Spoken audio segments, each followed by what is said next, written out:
Ayan, so hello po ulit guys. Ayan, ang pag-uusapan naman po natin sa video na ito is tungkol po doon sa isa sa mga topic na napag-usapan nila Tekram at Luis doon sa naging vlog nga po niya sa bata.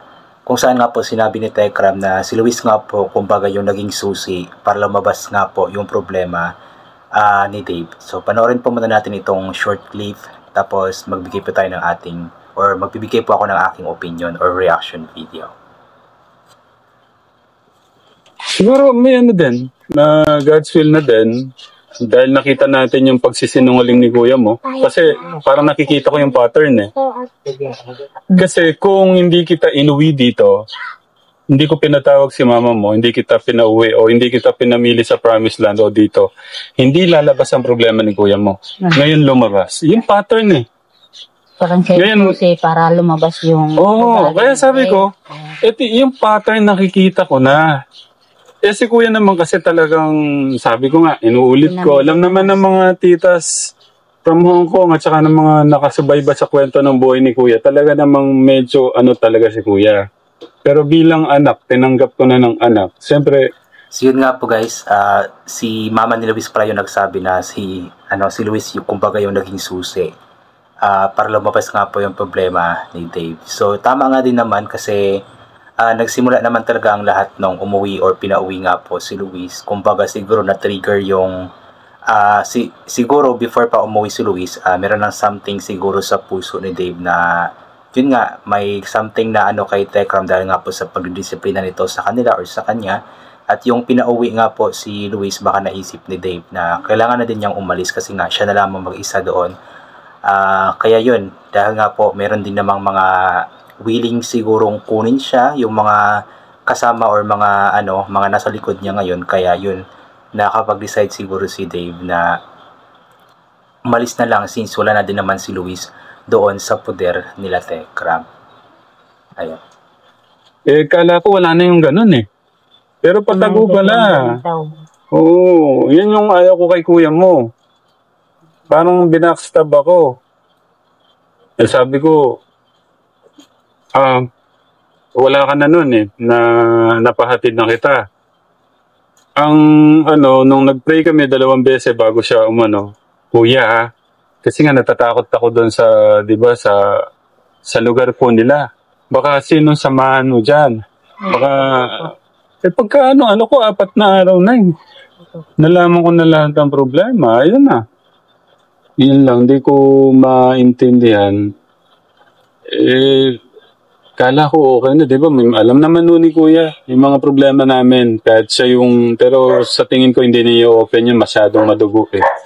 Pero bilang respeto na lang sa kuya niya, ako, nandun pa naman din yung respeto ko kay kuya eh. Kaya hanggat maaari, ayaw ko pong yung meron po kasi mga talaga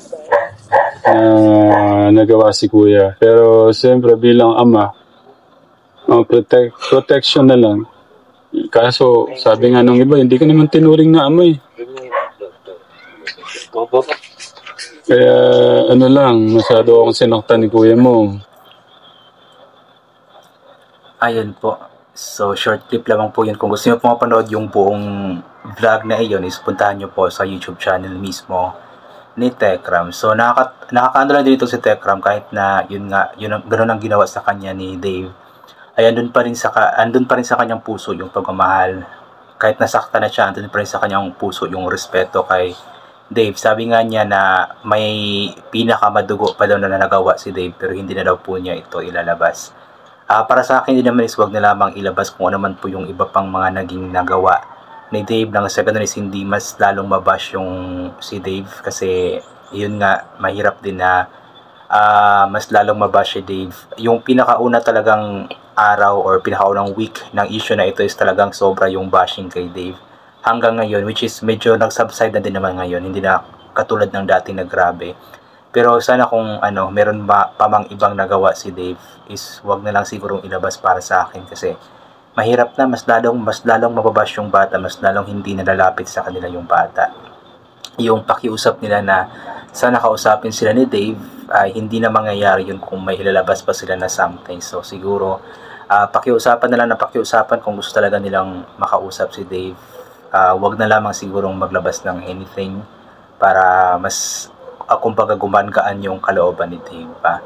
At yun nga, balikan po natin yung sinasabi na si Luis nga po yung susi. So yun nga po, si Luis talaga yung yung susi sa lahat ng mga nangyayari na ito. Kasi inulit ko nga po, si Dave po is na-trigger po siya ng pinauwi siguro si Luis. Kumbaga meron na sigurong plano na ganon si Dave before pa man umuwi si Luis. Pero nung umuwi na nga po si Luis is yun, mas na-trigger nga po yung plano na ito. Tapos since may mga ka-chat nga po siyang mga tao, kaya mas nakapag-decide siya na umalis na lang since wala na din naman si Luis sa poder ni Tekram. Pero bago pa daw umuwi bago pa daw tuluyan na hindi na bumalik si Dave doon kay Tekram is nakausap or parang nakachat pa yata ito ni Luis sa mga nakarang vlog nila Tekram at Luis. Parang sinabi ni Luis na sinabihan daw niya si Kuya Dave niya na wag itong umalis doon kila Tekram kasi ang ginagawa naman daw ni Tekram is para sa ikakabuti niya.